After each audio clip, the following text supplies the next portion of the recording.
And so this is the fourth in our series, and we try to have 3 or 4 a year. So now that you're on our mailing list, you'll be receiving the notification for the ones that are coming. We'll be having another one this fall focused on complete streets, so stay tuned for that. But today, you are all here for a very important topic, implementation of SB743, moving from LOS to VMT. And I know that there are a lot of questions about this, and there's a lot of interest. And today we're going to hear from our esteemed panel on some cities that are moving forward, and as well as just what is happening on the policy front. And so I'm going to turn it over to Mark. Hi, I'm Mark Charette from ABAG, and we will soon be the Integrated Regional Planning Team, ABAG and MTC, starting on July 1st. So Teresa and I and a lot of other folks here will be on the same team. We're excited about that, just to share that detail with you guys moving forward. So again, we're excited to have the panel here. I wanted to give you a little bit of background on the panelists before we move forward, and then I'll pass it off to Chris. So starting all the way down the right, we have Megan Weir, who's a senior planner at Nelson Nygaard. She's been working with the City of Oakland on their transportation impact review update, which is a key part of what we're going to be talking about today. She also focuses on multimodal planning and street design with experience throughout the Bay Area and in the Philadelphia region. She has a Master in City Planning from UPenn and a Bachelor of Engineering from Cooper Union in New York City. Rob Swerk, Principal Transportation Planner at VTA. A lot of people in the room probably know Rob through events, if you're with the CMAs, or if you're in Santa Clara, you see him very consistently. He's worked at VTA for 9 years. Prior to that, he worked in transportation planning consulting in the East Coast for 8 years. He has a master's degrees in city planning and transportation engineering from UC Berkeley. Then we have Sarah Fine with the City of Oakland. She's a senior transportation planner here with the new Department of Transportation here in the City of Oakland. She's leading planning and project development team and liaising with the City of Oakland's planning and building department for integrating land use and transportation. She previously was with, and I'm going to make sure I get this, the SFCTA, right? San Francisco County Transportation Authority. And she has a master's in city and regional planning from UC Berkeley. And then finally, Chris Ganson, who I'll give the microphone to very shortly, was appointed to OPR 6 years ago, the Office of Planning and Research at the state. He's the technical lead on SB743 implementation. He previously worked at Lawrence Berkeley National Lab, and I don't know if anybody can beat that, I gotta be honest. The level of brain involved there. So World Resources Institute, US EPA Region 9, and he has 3 degrees from UC Berkeley in environmental sciences, master's in city planning, as well as a master's in transportation engineering. So we're going to start with all the panelists giving an overview of some of the work they've done. Then we're going to jump into a moderated discussion and make sure we have enough time at the end for all of you to ask your questions. So keep your questions in mind, write them down as we're going along, and then we'll give you the opportunity to pass those off. So I'd like to invite Chris to come up to the mic and kick this off. I always enjoy coming back to the Bay Area. I spent probably a dozen years of my life here, so thanks for having me come speak today in this venue. I am going to be talking about our deployment of SB743. I'll be focusing actually, because some of the other speakers are talking more about the details, the kind of technical details of deployment, and going to provide some experience. I'm going to talk a little bit more about the background, and I'm going to focus kind of on, well, in conjunction with the background, also I'm going to try and inform what beyond 743. So we take automobile level service standards out of CEQA. What do we do? How do we do transportation planning? Because that's a large part of what transportation planning has been across the state. So I'll try and get at some of those questions as well. I'm going to start off with this really kind of big question of why we do transportation, and I just want to kind of keep that in the back middle of your head as we go through this. I'm going to seek to take a couple stabs at answering that, and and also questioning the way that we've traditionally answered that question of what the point of transportation is. I'll jump right in with what we've taken to be the problem in transportation has traditionally been automobile delay, and we seek to solve automobile delay. The metric we've often used to describe automobile delay and that we've used formally in CEQA for a couple decades at least is automobile level of service. I'm going to skirt through this quickly because I'm assuming most folks in the audience are familiar with what LOS is. Essentially, it can be applied to intersections or roadway segments normally on highways. I have an intersection example here.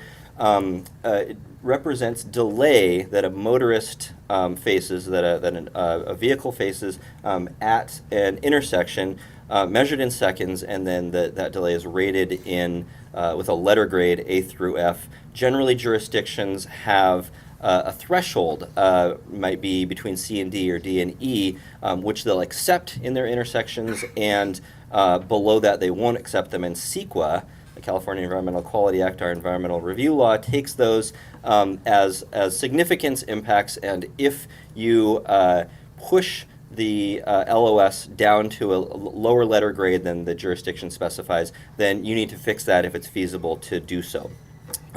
So I'm going to talk about some of the implications of doing that, and then move on a little bit later to the metric that we are shifting towards in the California Environmental Quality Act, vehicle miles traveled.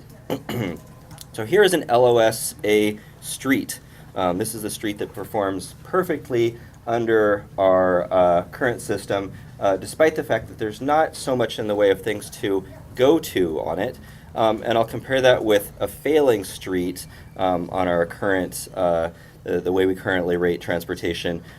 This street happens to be the most economically productive street in the state of California, or so I'm told, University Avenue in Palo Alto, and had to cross some significant hurdles to get itself to be this charming pedestrian street and remove some lanes.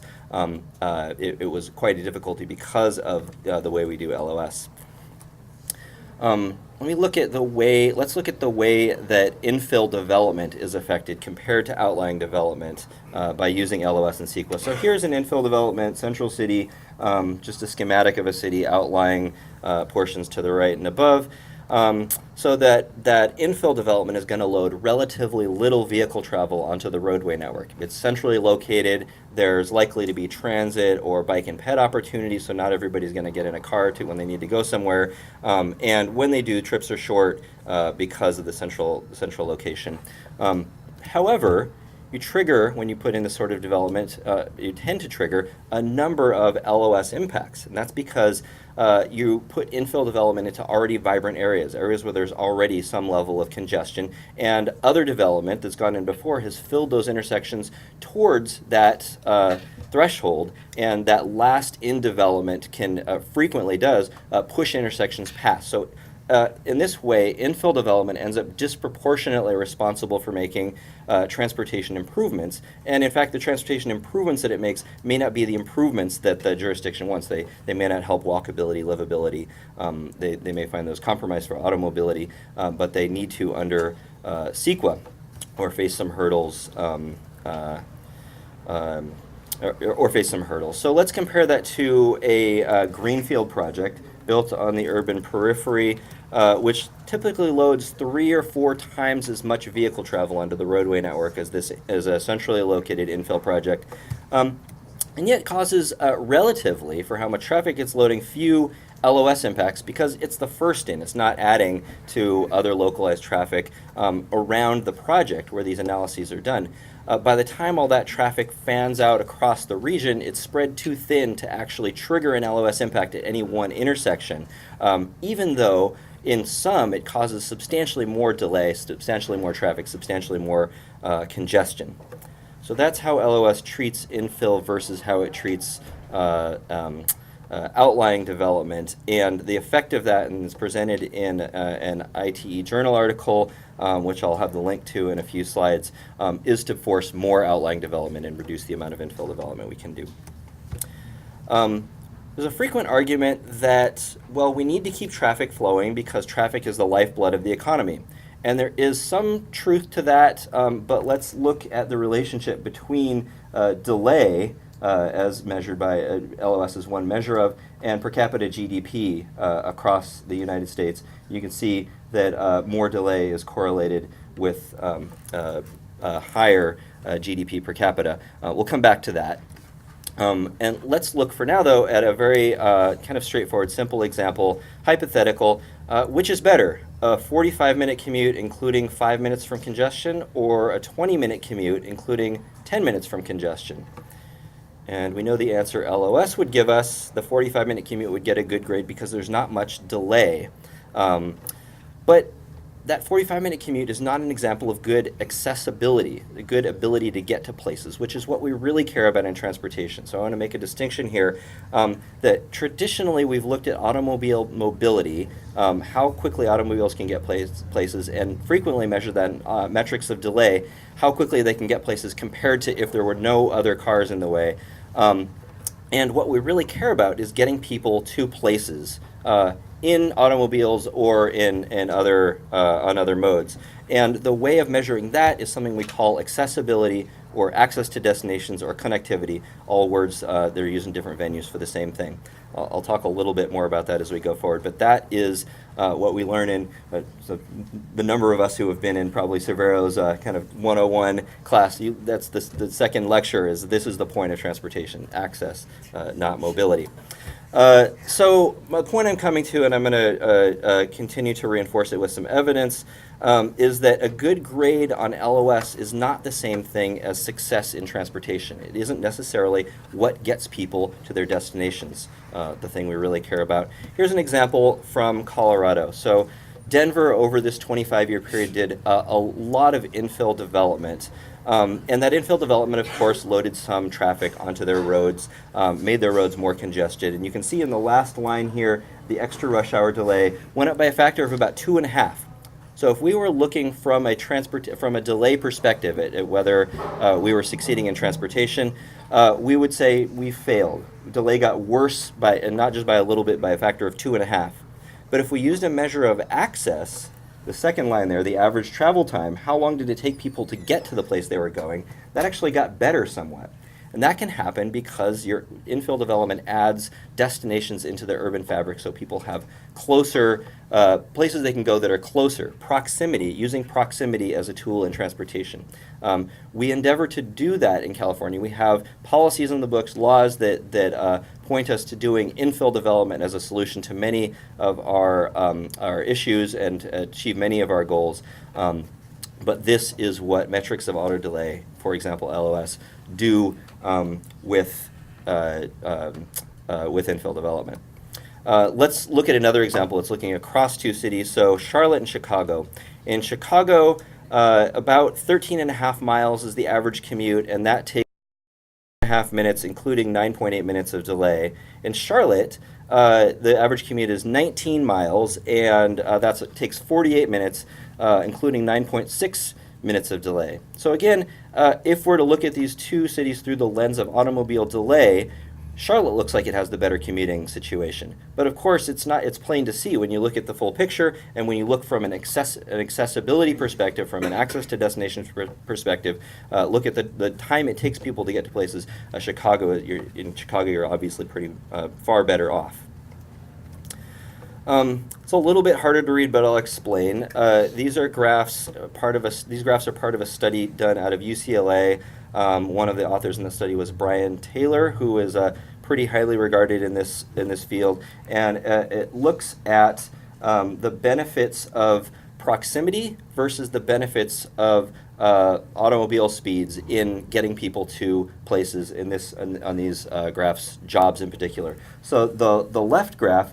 Hopefully you can see it, but in the back I see it's a little bit, you guys are a little bit far away and it's a little bit small. But essentially it's comparing job accessibility score, how easy it is to get to jobs from that location, to how many jobs are close by. And it's no surprise there's a positive correlation. The more jobs are nearby, the more jobs you can get to. But you'd think also that the faster you could go in your neighborhood and in your surrounds, in this area, in this example, it's a 10-kilometer, 6-mile radius. The faster you could go, the more jobs you can get to. But that would be backwards. It turns out that, and this particular iteration of the study is actually from the San Francisco Bay Area, that the faster you can go, the fewer jobs you can get to. So this is another example of automobile mobility, focusing on automobile mobility, getting transportation backwards. Just in case you're curious of whether it's a robust trend for other parts of the state, here is the Los Angeles data for the Los Angeles area. And here's what the authors of that study said the relative contributions of proximity and speed were to providing accessibility, to getting people to places. And here is what they said. So time lost to commuter traffic delays is more than offset by the greater opportunities to reach destinations over shorter distances to which high development densities give rise. When we do infill development, often under LOS, and particularly how it's been operationalized under CEQA, we're forced to reduce the density of development, in part because we have to have the space to accommodate cars, and in part because the extra intensity creates extra automobile trips, and those automobile trips trigger LOS thresholds. So densities are often reduced, and that's done because under the assumption, looking through the LOS lens, that we're making things worse for transportation. But actually we're making things better for transportation because we're adding destinations into the urban fabric. It's just that a measure of automobility, an auto delay, can't see that. The study authors go on to say the myopic focus on traffic impacts of new developments, that's LOS used in CEQA is a primary example of that, is misguided and may actually decrease accessibility and economic activity in an effort to protect traffic flows. Once again, protecting traffic flows is not the same thing as succeeding in transportation, as getting people to places. Okay, but we're frequently told, like, a shift away from LOS involves moving away from a metric that we know well and we can calculate effectively, and it provides a letter grade that gives us information that the public wants. And I'm going to debate that somewhat on two counts. One is that, okay, let's look at that, but it's awfully expensive to do an LOS calculation because it's difficult. The first step to doing an LOS calculation is running a travel demand model to see where the traffic from your project and where other traffic in the area is going to go. And that gives you then the volume of traffic incident on any one intersection around the project. And so that you get that information. And the next step is to run a micro simulation model that shows how long that volume of traffic, given the characteristics of the intersection, will take to get through that intersection. Then you have the delay factor, and then you can assign it a letter grade, and you have the LOS. The thing is that first step, the running a travel demand model and looking at the volumes in any given intersection, is accurate for streets as big as 15 or 20,000 vehicles per day. Its accuracy is plus or minus as much as 40%. So typical is a third error in these sorts of studies. Once you run that through a micro simulation model and perhaps add additional error and assign that a letter grade, you might be a letter grade or two off. So whether we're providing people with real information using LOS about individual intersections in their neighborhood or in their city is at best quite suspect. A third problem, just focusing still on transportation, not the fact that this is an environmental law, and we'll think about that in another slide or two, but that fixing LOS doesn't solve transportation problems holistically. It leads to accommodating automobiles in a localized fashion, and then spilling additional traffic onto the regional roadway network. That's because when you put your focus on accommodating automobiles over other modes, you get more automobile travel. You typically, in order to, for example, if you're going to add a right turn lane, add a through lane, you're going to make it tougher to walk. You're going to make pedestrian crossing distances longer, perceived and real safety declines, and there may not be space, for example, for a bus lane or a bike lane. So you get more automobile travel, and though you've accommodated that successfully perhaps in the localized area, it spills out onto the regional roadway network. So that's the first reason that LOS moves congestion around the region, in that case potentially adding congestion in the regional fashion. The other is a wonky one that those of us who are transportation engineers in the room may have learned in grad school. It's called Bray's paradox. Bray's paradox is a funny one. It says basically that if you relieve a bottleneck, so you add capacity at one certain point, that actually, although you'll solve a mobility problem perhaps at that intersection, it can make the whole system worse, essentially by moving that automobile traffic, that traffic flow, downstream to a worse bottleneck. And you might think, well, that seems weird. It would only happen once in a while. It actually is a pretty frequent occurrence. It's also something that we intentionally, in some circumstances, run in reverse. That's what ramp metering lights are. Ramp metering lights are meant to create a bottleneck on the entrance to a freeway in order to preserve the flow on the main line of the freeway. But when we use LOS in our cities, and certainly when we do it in the CEQA context, project by project, we forget about that system approach and try and optimize intersection by intersection. Sometimes we're actually making traffic worse.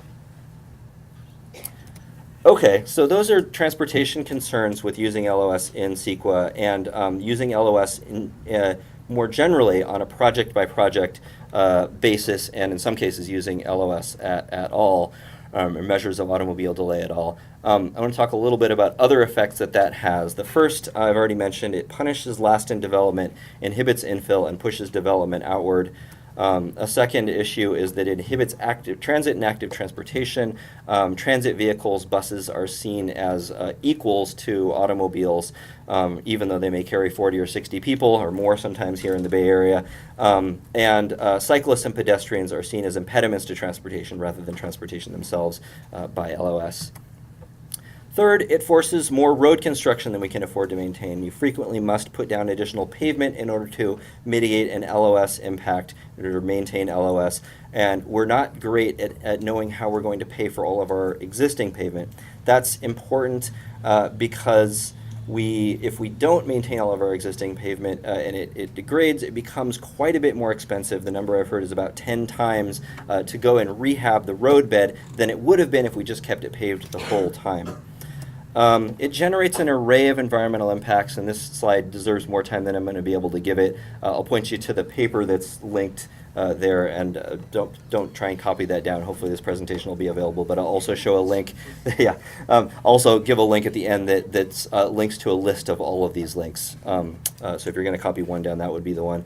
But anyways, there's direct impacts, tailpipe greenhouse gases and pollutants, but also indirect effects because high VMT development, as confirmed in the academic literature, is associated with higher building energy as further flung development tends to be have fewer attached units and larger square footage, larger yards. That means more building energy, more water use for landscape irrigation. It also means more impermeable surfaces, which leads to more flooding and pollutant transport into waterways. And of course, high VMT development to the urban periphery consumes open space, including sensitive habitat and ag land in much of the state.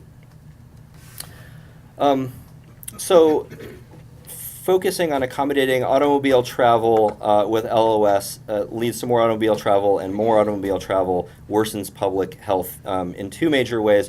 One is that more vehicle travel means more crashes, and the second is that more vehicle travel means less active transportation, and I'll come back to some of those effects in a few slides. But just to kind of put a punctuation mark on this portion of the presentation, automobility is not going anywhere. It's not going anywhere. It's an ironic thing to say here. Automobility is going to continue to be critical to our transportation system for the foreseeable future. There's no question about that, and this doesn't mean to question any of that. It's just that our current approach, which centers on solving the question of automobility directly rather than getting at the underlying thing we're trying to do, which is get people to destinations, ends up slowing development, harming the economy, rendering other modes unviable, worsens health, harms the environment, is unaffordable, and then also doesn't provide us very good automobility even after all that. So you've probably caught wind over the last few years that in given this talk a lot of times here now, or some version of it, that we in the CEQA context are shifting to vehicle miles traveled as the metric of impact. And I'm not gonna spend much time on why that is, except to say that it's we find a very good balance between being a good umbrella metric over a number of an array of environmental impacts. and something that we already know how to do. We're already modeling VMT because we've been doing air quality work for a long time, because we've been looking at noise impacts. For other SQL reasons and other reasons in general, we've been modeling VMT for some time. So it has the advantage of being familiar, at least to many. Some of the advantages of shifting to VMT in the SQL context, well, actually, one more thing to say before that. No, I'll jump right in. It streamlines transit-oriented development because transit-oriented development exhibits low VMT. There's good research on that, and we recommend in our guidance, actually, that you need not even study VMT within a half mile of transit if you're a residential, retail, or office project. You should consider yourself streamlined. Just no need to do a transportation analysis. It streamlines infill actually much more broadly than in transit areas. This is a map, very blurry, sorry, of Fresno, the Fresno area. And it's just an example of our suggestion saying, take your region or your city or whatever your jurisdiction is and paint the areas that have existing low VMT development below the significance threshold. Paint them green. And then any development that's going in that green area, you don't need to do an analysis for. You're very likely, assuming there's nothing terribly different from the development and the surrounding development, you're very likely to also have low VMT development. The development that goes into that area is very likely to be low VMT as well. So we're recommending using this approach to just streamline what ends up to be large swath majorities of our cities and regions. It provides streamlining for transit projects, which before, as you know from some of the BRT and bikeway, or sorry, the BRT experiences of San Francisco can get hung up trying to solve the LOS problem. Under VMT, they look good. They're reducing vehicle miles traveled, and so we recommend they be streamlined as well. It streamlines active transportation projects. Again, these lower VMT, so they're not going to add to impacts. It streamlines locally serving retail because locally serving retail added into the urban fabric tends to reduce the distance people have to go. It provides more local shopping opportunities. If you're not in one of those categories, which account for, we just got at least in the SCAG area and accounting for the share of future development that's likely to be streamlined under these recommendations, and it was 56%. So it's literally most development need no longer do any transportation analysis because it's already deemed transportation efficient. But those projects that do have to do transportation analysis to model their VMT, what we're hearing from consultants is that the effort required to model VMT is about 10 to 20% what the effort required to model LOS. That's because VMT is an aggregate metric. You don't need to look at what's happening at a whole bunch of different individual intersections. All you need are the trip lengths and multiply that by the trip generation, and you're good to go. And there are tools to help you. There are tools to help you do that, and there's a research underlying those tools, or you can go straight to the research. There's a number of options. VMT mitigation attacks regional congestion more effectively than LOS because instead of accommodating automobile travel, creating more of it and spilling that onto the regional roadway network, VMT mitigation will reduce vehicle travel at the source. It reduces future pavement maintenance deficits because you're not going to add more pavement in order to mitigate vehicle miles traveled. There's potential for massive public health improvements, and I don't use that word massive lightly. We here in California have greater than 23,000 deaths per year attributable to lack of physical activity, and there was some research done recently in the past few months. It was released showing that if California hits its mode share targets of doubling transit use, including bike and ped trips to transit, doubling pedestrian mode share, and tripling biking mode share, all those are fairly low overall in California, so that isn't a ridiculous additional. It would get us a slight bit of the way towards many European cities. That one of the benefits of that is 2,100 fewer annual deaths.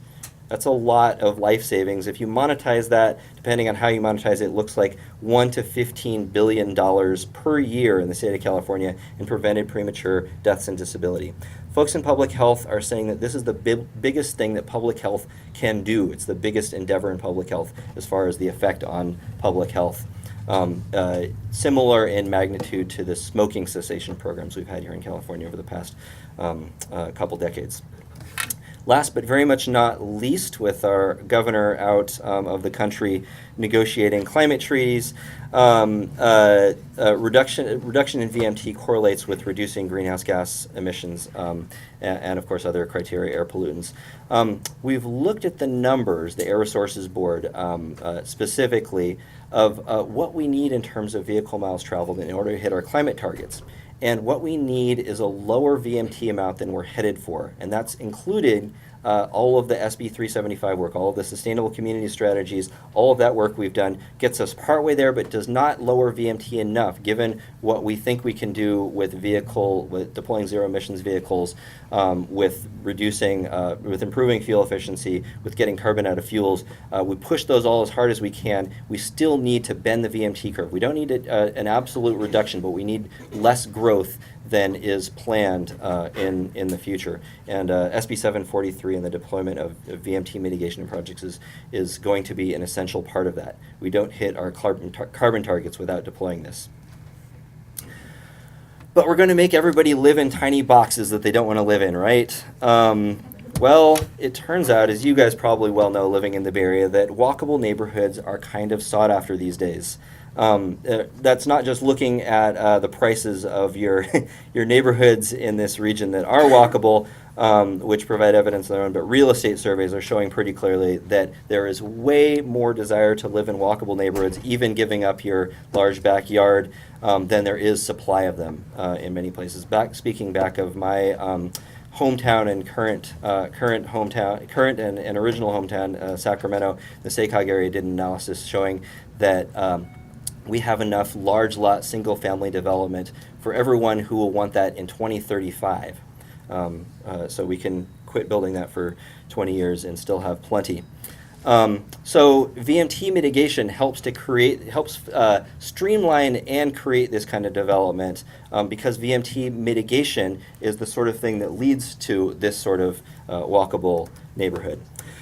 Now, astute observers of 743 will see that whereas CEQA previously, or up to currently using LOS in the CEQA context, kind of could do your transportation planning for you, so long as you wanted auto-oriented transportation planning in your jurisdiction.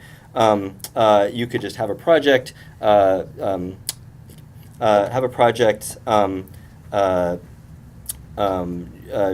automobile capacity and grow your transportation network that way. And I've described all of the issues with that. Moving to a VMT metric, we no longer have a metric of transportation performance in CEQA. We have a measure of transportation impact, the impact of the transportation system on human health and on the environment. And so that creates some space for a jurisdiction to stop and think, what kind of transportation system do you want? What serves what kind of city or county or region do you want, do your citizens want, and what sort of transportation infrastructure would forward that? We're recommending, because you may not have funding on hand to build all that, if you may have gotten ad hoc mitigation fee or development of your transportation system under CEQA, shift instead to an impact fee program and base that on VMT. Base the amount that development is charged by how much traffic it loads onto the regional roadway system. That makes a lot of sense for a number of reasons, and conveniently aligns with where we're going with CEQA. But it's also important to bear down on this a little more, because if you're a transportation engineer, or you're going back to talk with your transportation engineer about this, they'll probably ask, okay, that's good. We want transportation infrastructure that's in line with our community vision, but we also need to figure out if it's succeeding in transportation. And to do that, we're recommending use a measure of transportation, a direct measure of accessibility. One tool I've highlighted here, sugar access, will tell you, it's a GIS-based tool. You plunk a transportation infrastructure item into it, a new bus route, a link in your roadway system, a new bike route, and then it calculates how many more people can get to jobs in a certain amount of time, how many more people can get to grocery stores, hospitals, whatever. You can ask it whatever. The data comes with the software tool. I'm not advertising for this particular tool. I just want folks to be aware that these tools are out on the ground running. Virginia is using them to score, the state of Virginia is using them to score their transportation investments, and they're being used elsewhere as well. Okay, just a few more slides. The question arises sometimes, well, okay, we need to provide access to destinations. That is the real point of transportation. But why don't we just build a bunch more roadway capacity? People really want to be in cars anyways. And I'm going to point out a deal killer to that path forward, which is the phenomenon of induced travel. The problem is when you provide additional roadway capacity to relieve congestion, you get these effects. Longer trips, as people now being able to get down the highway faster will maybe choose to go to that Costco in the distance rather than the local grocery store or the corner store. You'll get a mode shift towards the automobile overall. It's both increased VMT. In some cases, in particular here in the Bay Area, where you have a high levels of congestion, you'll get newly generated trips. Route changes, which can increase or decrease VMT, is another effect. And ultimately, an outcome is more dispersed land use development. In other words, you build highway capacity, and that causes sprawl. And so these are each effects that we wouldn't be surprised by. They're simple: supply quicker venue, and people take advantage of it. But the research is very clear as well on this. This is the top part of a brief by the National Center for Sustainable Transportation. It's also on Caltrans's website. And here are a few of the things it says. First, what I've just been describing, that adding highway capacity induces vehicle miles traveled.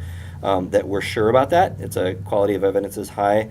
In the amount, the different studies show different amounts, but they range typically between, for each 1% increase in lane miles, 0.6 to 1.0% increase in the amount of vehicle travel in that area. That's new VMT, not shifted from elsewhere, and so it impacts greenhouse gas emissions. Interesting finding is that the highway capacity doesn't tend to increase overall employment or economic activity. It just spreads it out.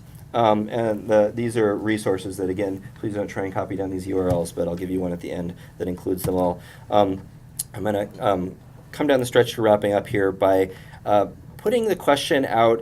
Sometimes it's a little bit of an elephant in the room in transportation conversations.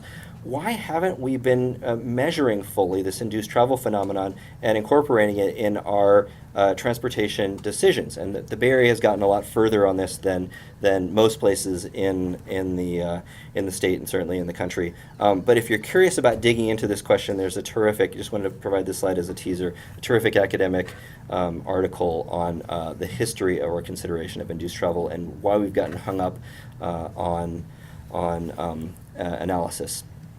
With that, I'll wrap up. Here is that link I promised to our resources at the top and a bullet list of the sorts of resources we have posted on our website. Again, thanks for having me, and I look forward to the discussion.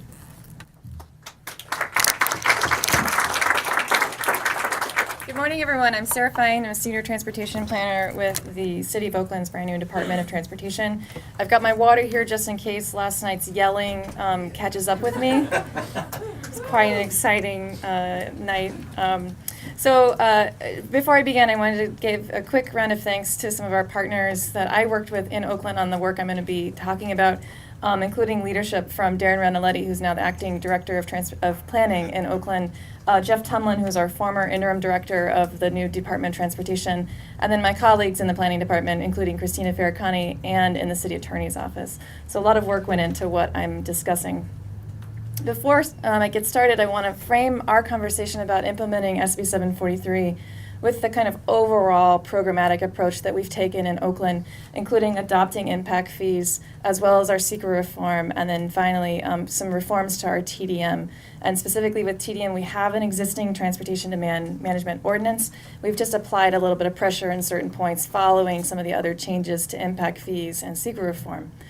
So first up is a quick discussion, though, backing up about where we're coming from with transportation in Oakland. I think this is an important context for all of these discussions because as we talk about building the system you want, it's important to have a framework of what you want. And in Oakland, we've had a nice opportunity to really think hard about what that values framework is. And part of it came from the development of a Department of Transportation. So this is our former Public Works agency. People like me occupied a tiny corner at the bottom of the Public Works agency and didn't get as much love as maybe we should have. So now we have our own department in Oakland, and this is a kind of schematic org chart of what that looks like. We've got our Great Streets, which is where I live. Safe Streets is focused on operations, of course maintenance, and then our administrative work.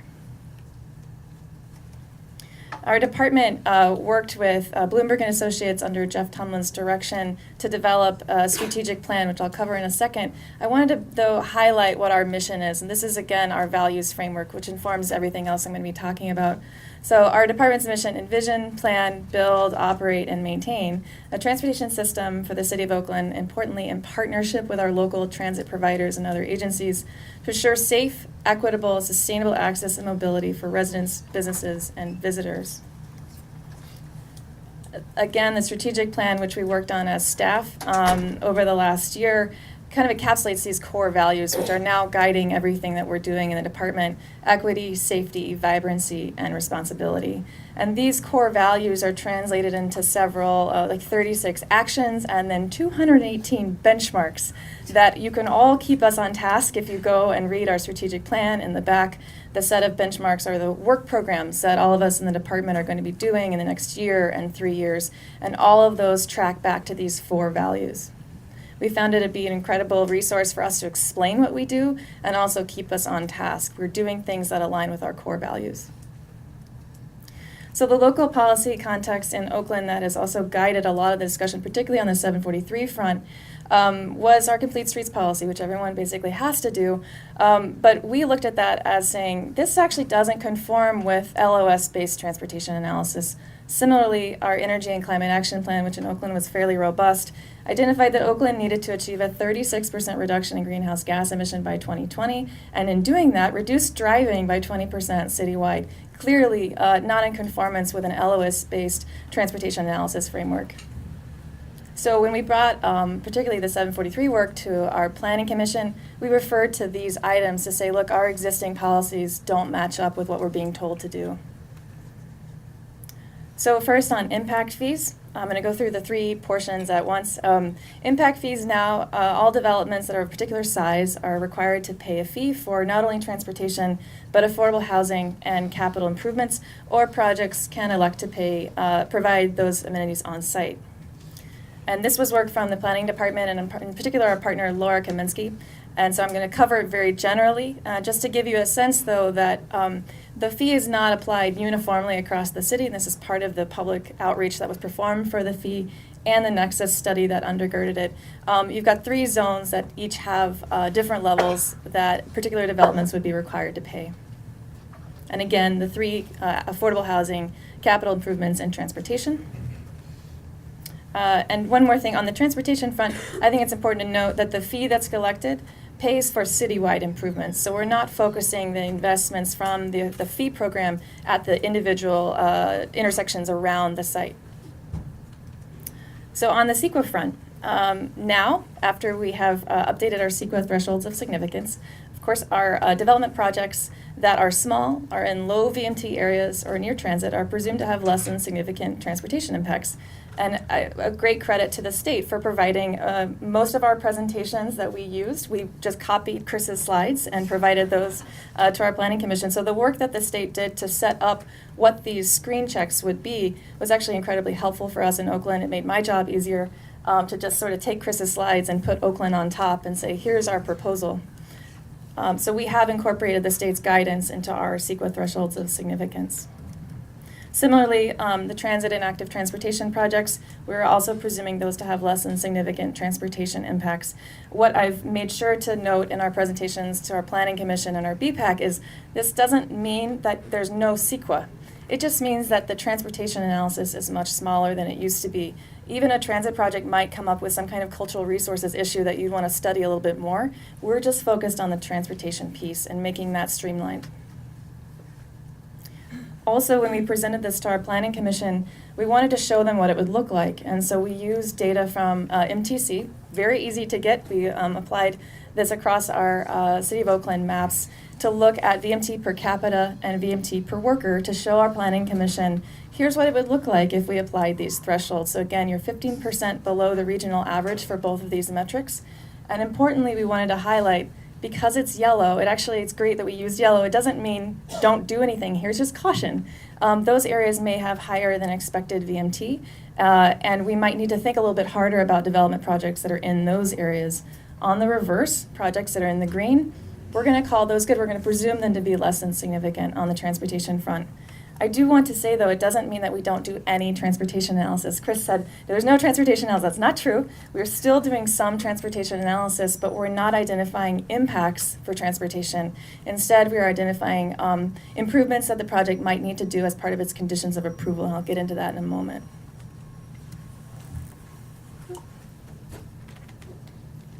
Lawyers are catching up to me. So on the TDM front, we did do all these, the fees and the secret form and the TDM kind of in partnership with our partners in San Francisco. We saw what they did. That seems easy. We'll do a smaller version of that. And so we wanted to follow up our secret reform with a look again at our TDM and how we're applying particular requirements. And so after we set out our new transportation impact study guidelines, including the new CEQA thresholds of significance, we focused on TDM and thinking about how we could strengthen some of our requirements. So again, land use development projects in Oakland that are particular size are required to look at how they can apply some vehicle trip reduction strategies, car share, bike share, adding transit passes to the project. But those were all optional, and the developers could just choose which of them they thought would best meet their needs. What we did instead here is apply particular strategies that would be required. And these are based on project size and project location. And importantly, when we did this, we wanted to align with our core values for transportation, so equity, safety, vibrancy, and responsibility. And so here are some example criteria that we were identifying that could help us think of what specifics we would want to require as part of the TDM. And then here are just a few example TDM requirements. For instance, if your project frontage is on, it has a bus stop in front of it and the buses are running every 15 minutes or better, maybe you should add a bus bulb or add a shelter. If you have, again, a project that's near a major transit stop, maybe you should be doing the work to add real-time transit information. So applying some of that geographic scope to some of these TDM requirements to ensure that we're building out a good system. I also, for the practitioners in the room, wanted to provide a little bit of insight about how we actually implemented these changes. So providing this typical development processes is incredibly simplified, of course, but for the large projects that come in, I think this is useful to just articulate. They usually come in and do a pre-application meeting. I and our partners across the city would meet with the project sponsors, identify any issues that might come up with the project as they're building out their planning application. During that time, we then shift, and then I start receiving the transportation study scopes. I review them, I send them back. And then through that, the planning application is formalized and hopefully approved by the Planning Commission. Then you shift into the building phase, and that's the moment previously that projects would have to do their TDM plan. So after the planning application has been approved, as they're starting to pull permits, they have to show they have an approved TDM plan. Move into construction and move into occupancy. With our new pieces, we did a lot of thinking about how to best implement these. First of all, when you come in for your planning pre-application, I say, hey, we have some new ways of doing things that you might want to be aware of, and you might want to tell your environmental consultants this is going to be different, including we're not looking at transportation delay anymore, we're looking at vehicle miles traveled. So we put our transportation study guidelines, just float that to the sponsors at that moment.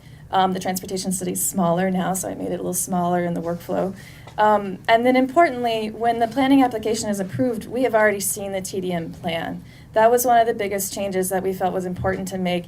By the time the planning application is approved, the project is basically cooked. If you wanted to say, hey, you've actually got too much parking here, you can't really go back at that moment and change something significant about the project. So we wanted to front load those TDM strategies that are required and get that in writing before the project moves into building. So that was an important kind of shift in the workflow. And then again, you start your building phase, that's when your impact fees get assessed and paid.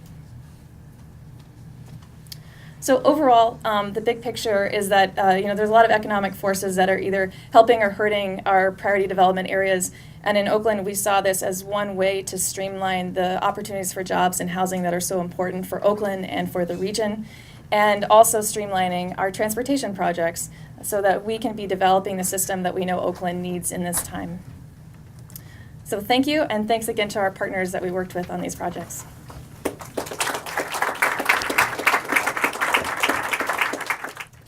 I'm Megan Weir with Nelson Nygaard, and I did get the chance and continue to work with Sarah on the Oakland CEQA reform and transportation impact review update.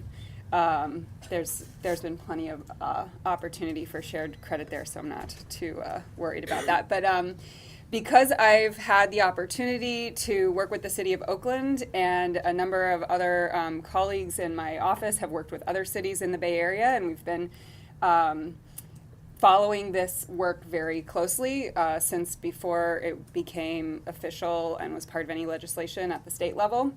I thought it might be helpful to provide a really broad overview of a few different pathways to update the CEQA review process. So I'm going to keep this brief and present a lot of this in pretty simplified terms, and happy to expand where I'm able if there are questions. But to start with, there's this basic direction. What do cities have to do?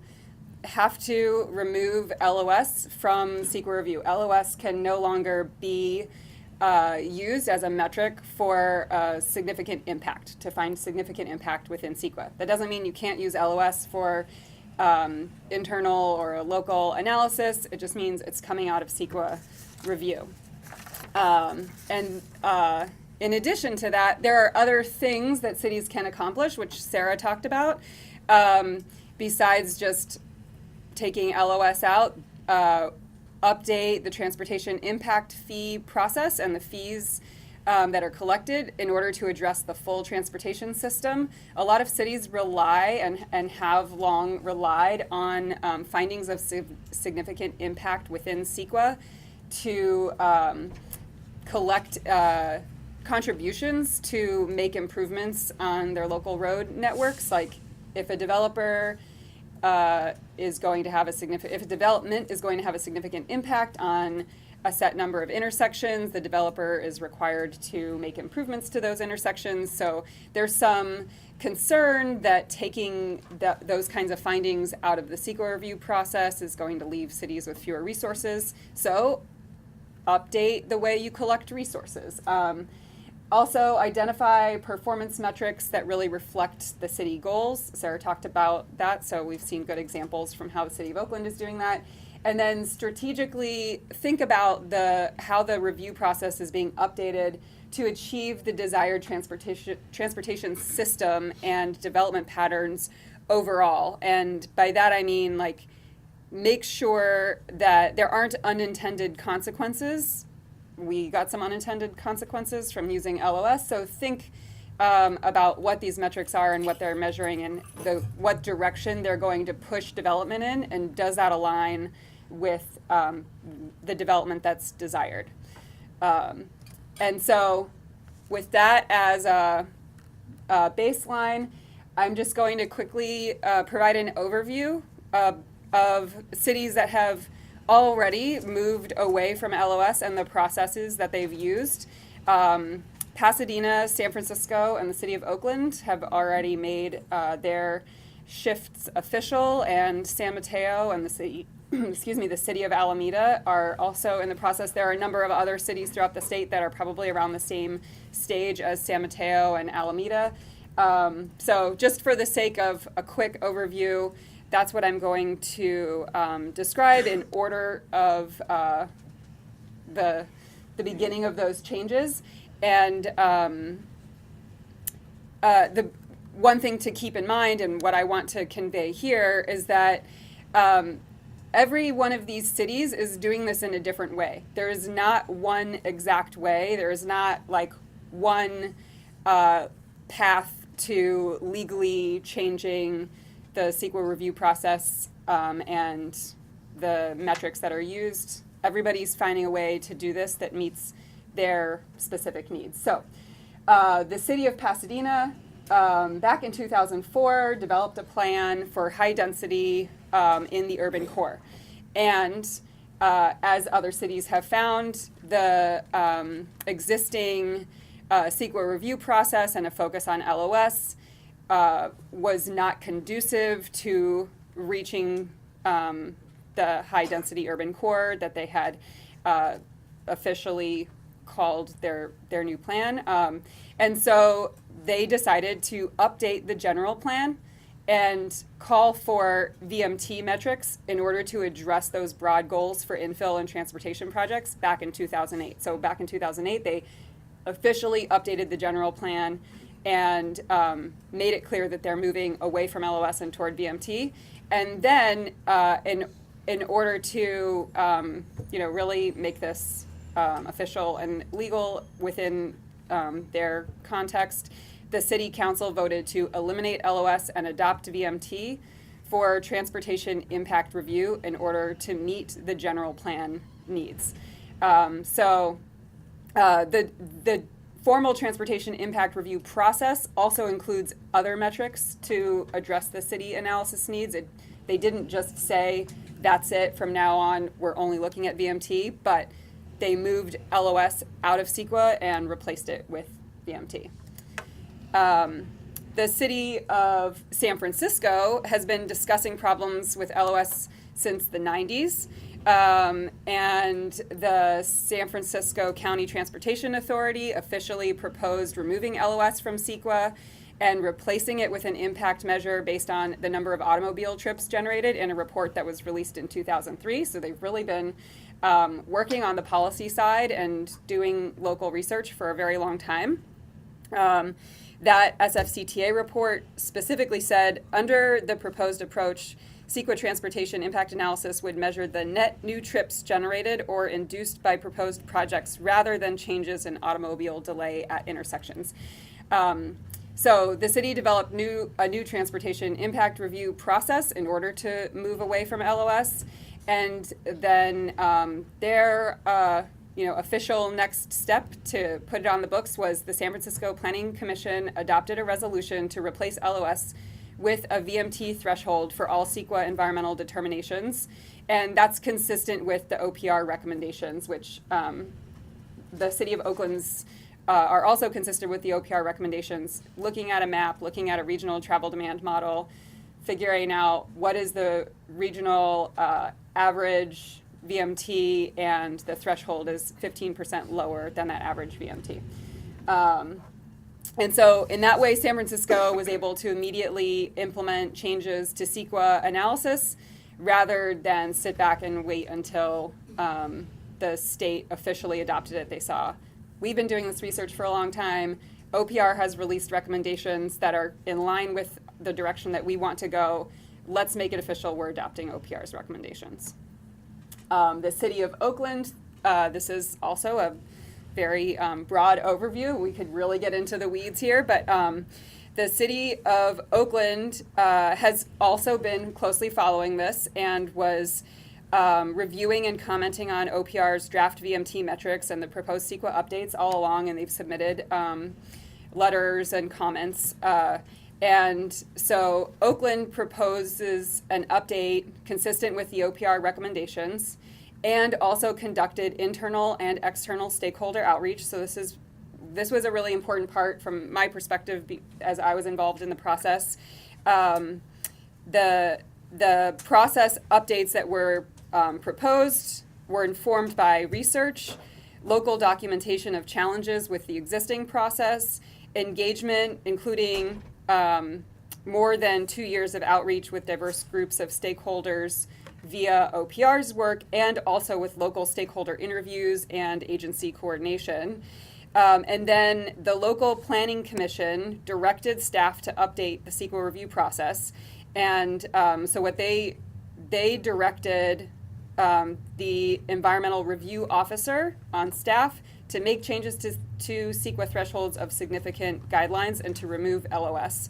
And that allowed the City of Oakland to immediately implement changes to the CEQA analysis. And what I put on here is focused on this kind of like step-by-step land use development in order to address near-term analysis, and then transportation plans and projects and land use plans are also in the works. But I want to be clear, the CEQA analysis thresholds apply to all of those, and that's already happened. And now the details of exactly what the transportation impact review guidelines are for each of those are being defined, in order of urgency, basically. And this process allows the City of Oakland to continue to evaluate and adjust as necessary. Not that this is intended to be a constantly changing process, but understanding the importance of not having unintended consequences, and that this is something that's being done at the staff direction level. Almost done here. The City of San Mateo completed the San Mateo Sustainable Streets Plan, and that included recommendations to replace LOS with VMT. That plan has been approved but not officially adopted. My understanding is that the city will eventually adopt the plan as part of its general plan update. The city's general plan will say we officially adopt the San Mateo Sustainable Streets Plan, and when that becomes officially adopted, that VMT recommendation will be part of it. And then the city of Alameda has anticipated VMT as a review metric. They've been following along. They want to make sure that they're current with all of this. And they've started incorporating VMT analysis according to the OPR recommendation thresholds, along with LOS. So just over the last year, the development review process in Alameda has just added on VMT analysis. There hasn't been an official administrative process.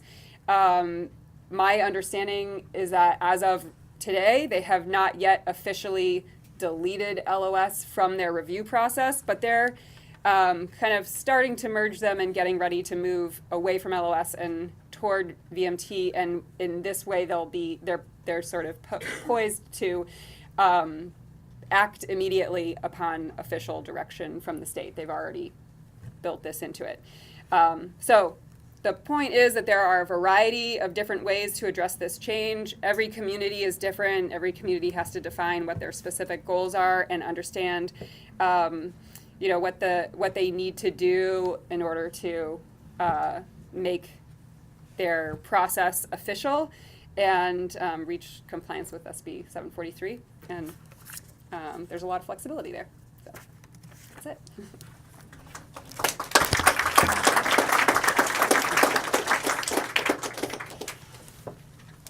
Rob Swark with VTA, and I will try and keep these remarks pretty brief, recognizing that I'm the last presenter here, and we want to definitely allow some good opportunity for question and answer and discussion. I think that I was invited to really help provide the perspective of both the Transit Agency and Congestion Management Agency.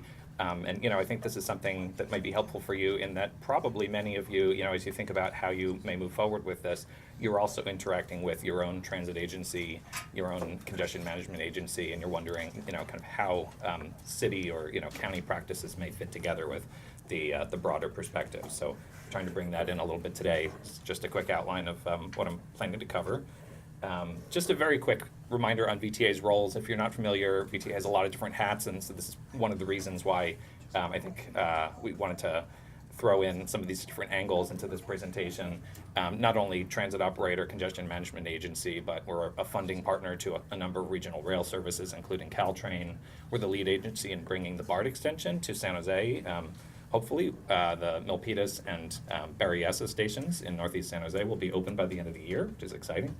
And we also prepare the countywide transportation plan, and we're the lead agency on highway projects periodically, including HOT, high occupancy toll lanes, bicycle and pedestrian projects, and joint development on our own sites.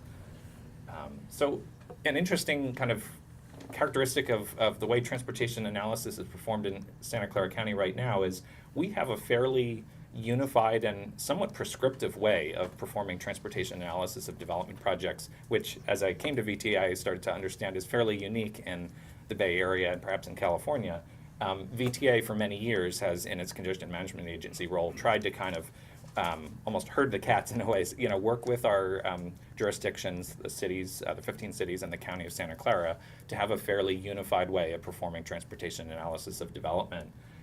So we have a very prescriptive set of what we call TIA, Transportation Impact Analysis guidelines, that are intended for congestion management program analysis. That's, you might be aware, that's actually responding to a different piece of legislation than CEQA responds to.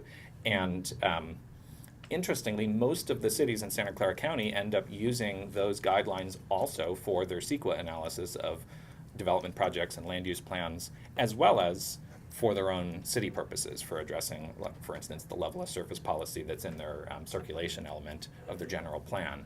So this kind of unified approach suggests that we want to also maybe in Santa Clara County think a little bit of how we can work together in the future. Did want to also just point out that we have a very active set of working groups and board committees that work on this, and actually a number of the members of those are actually in the audience today. Just in a nutshell, VTA's perspective on SB743 is here on the slide, really recognizing the benefits that have already been mentioned about transit projects, bicycle and pedestrian project streamlining, promoting infill and transit-oriented development. We really see the benefit there. And as has been said already, helping local agencies kind of align their transportation analysis practices with their own values. I've chosen to really just highlight 3 challenges and opportunities in these remaining slides, and I tried to frame them as these are challenges and then at least pose some opportunities that may help address them. So the first challenge is meaningful transit analysis. It has already been referenced a little bit that in terms of, say, infill development near transit, SB743 is really intended to streamline and make so that you do not have to do VMT analysis for those projects in those core areas. But VTA's going assumption is that it is still worthwhile to do a certain amount of analysis, even for projects in infill and transit served areas. We don't want to make sure that certainly we're keeping in with the spirit of SB743 streamlining. And there's a big difference to keep in mind between transit capital projects, so those that an agency like VTA might be the lead agency on, and then development projects' effects on transit.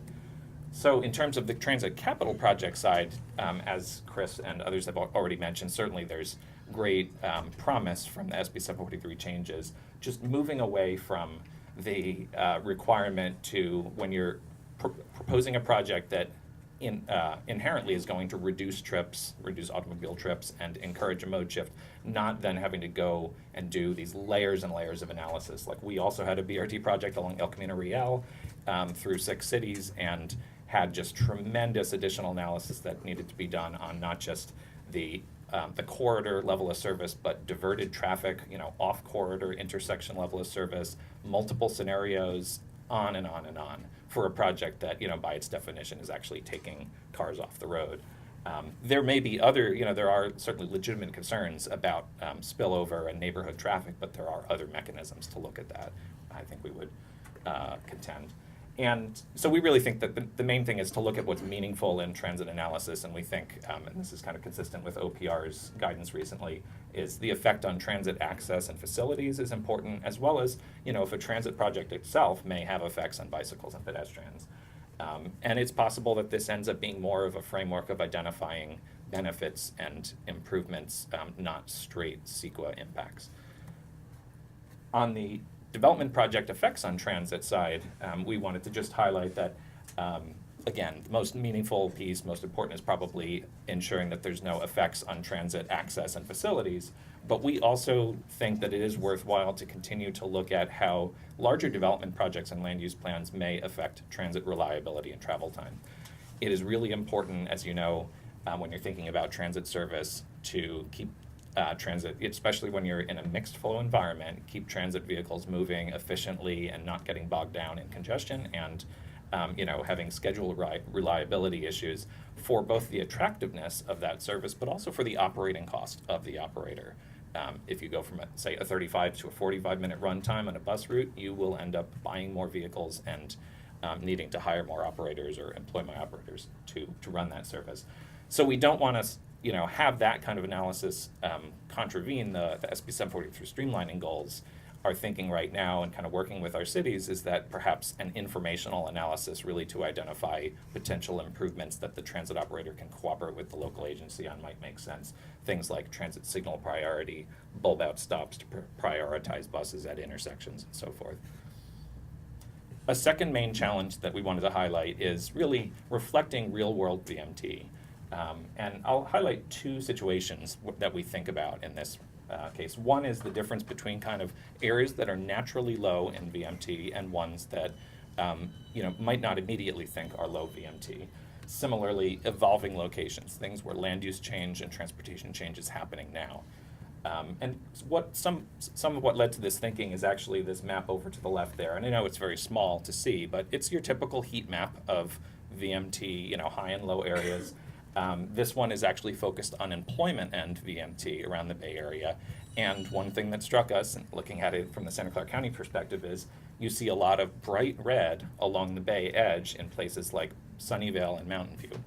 We know, however, based on Sunnyvale and Mountain View's experience of many years of stringent TDM requirements and monitoring of those requirements, that areas, for instance, the Googleplex, all of the major employers, for instance, in the North Bay Shore area of Mountain View, are achieving roughly 60% single occupancy vehicle mode share, which is pretty remarkable in that context. That's generally now a fairly low VMT area, but the regional model, the regional maps, and even VTA's countywide model doesn't really directly reflect that. Also, Stanford University, with its institutional commitment to trip reduction and low VMT, isn't sort of fully reflected here. So I've kind of touched on this already. There's a difference between areas that are just naturally low in VMT, those green areas that just naturally you'd expect to highlight on the maps, and then ones that may require more intervention to get low VMT results. We would contend, it's important that the VMT tools that we're using and that the process reflects both ways. And also making sure that there is follow-through on that TDM commitment from the places like a North Bay Shore, a Sunnyvale, Moffett Park, a Stanford University, if it's going to kind of get the benefits of streamlining and being low VMT.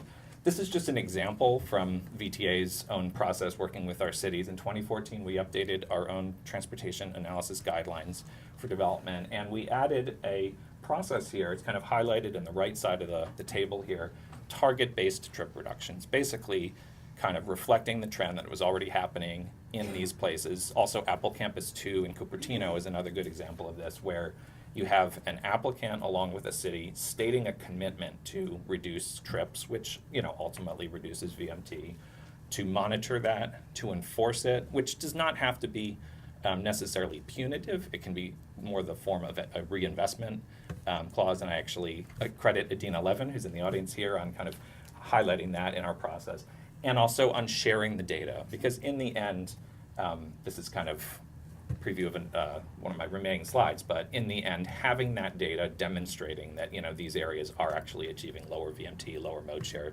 for auto will help decision makers. Another area of thinking about reflecting real-world VMT that is a challenge is areas that are kind of in transition, areas where, for instance, fine-grained mixed-use development is happening, kind of filling in parcels, and where there may be kind of more fine-grained transportation connections being added. These slides down here are a little hard to see probably from where you are, but they represent a development project in Sunnyvale along El Camino Real. In 2014, this was just an empty lot that used to be a car dealership. It's now a mixed-use development with 4-story residential over podium parking, office, and retail all in the same development. This is actually showing a pedestrian paseo that was added between the main street and a street in the back. And just off of the picture here is actually a small neighborhood produce market. And I have actually seen, it would never have happened 3 years ago, but I've seen the kind of neighborhood residents, seniors wheeling a little grocery cart, coming from that neighborhood in the back, going to the grocery and going back through this new development. So that's the kind of thing that, may not necessarily be reflected in our regional and countywide models and VMT. But the important thing here is we need to get some better real world data on this, and the importance of, gathering VMT, trip length, mode choice, trip generation data. We believe will really help convince decision makers and the public, who are understandably probably going to be skeptical about this transition. And it certainly presents a huge opportunity for new tools. For instance, the Green Trip Connect tool that Transform is developing to really use this, make it a robust tool, and other ones, and also make sure that there's a good clearinghouse for agencies looking for this kind of information and tools. Finally, just touching on the transportation analysis consistency that I mentioned at the beginning. Since we have this consistency now generally in Santa Clara County, it just makes us think, what will it be like as we transition? There's the potential for, lack of apples to apples comparison. You pick up an analysis in, Los Gatos, and you look at Saratoga, its neighbor. You may not be able to really, make heads or tails of these two different reports. If one city has gone in one direction, another has gone in a different one.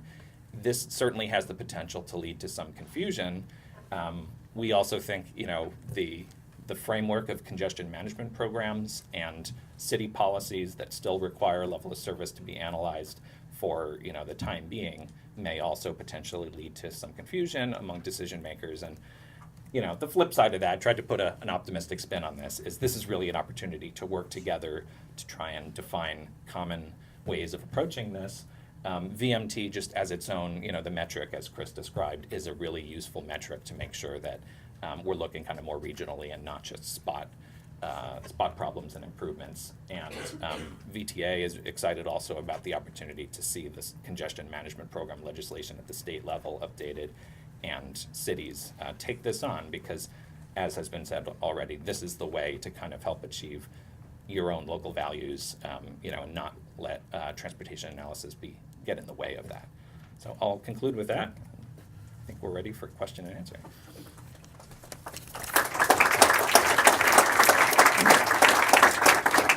Thanks, and I'm going to pass it off to Chris, who's going to moderate the rest of this and field your questions. But before that, I just wanted to share that we have a Planning Innovations website on a MTC website, and these resources are going to be available to you. So will you be able to use Chris's presentation to talk to your city council members and planning commission? Yes. And can you just plagiarize them? Please. Yeah, okay. And also, we're going to look at we'll have some staff reports up too, just so you can take a look at how that was done at the city, SFCTA, as well as here in Oakland. And I'm volunteering those. I mean, I can download them anyways, but I think they're really good. So those kind of resources we're going to put on the Planning Innovations website, as well as the information from our previous Planning Innovations events, which are focused on placemaking, funding infrastructure, as well as innovations around housing. So I will pass along to Chris. Before I do that, I wanted to also share an event that's coming up that is hosted by SACOG MTC and SJ COG, which is San Joaquin COG. And that's going to be in Sacramento on Monday, the 26th, from 9:30 to 1:30. And that is the SACOG office, 1415 L Street, number 300. What is the event? Why should you go there? Because it's going to dig in a little bit more around VMT implementation, going beyond some of what you heard today, to really help give people tools and have it be interactive. So particularly folks from cities that are grappling with this, please do attend if it's convenient for you.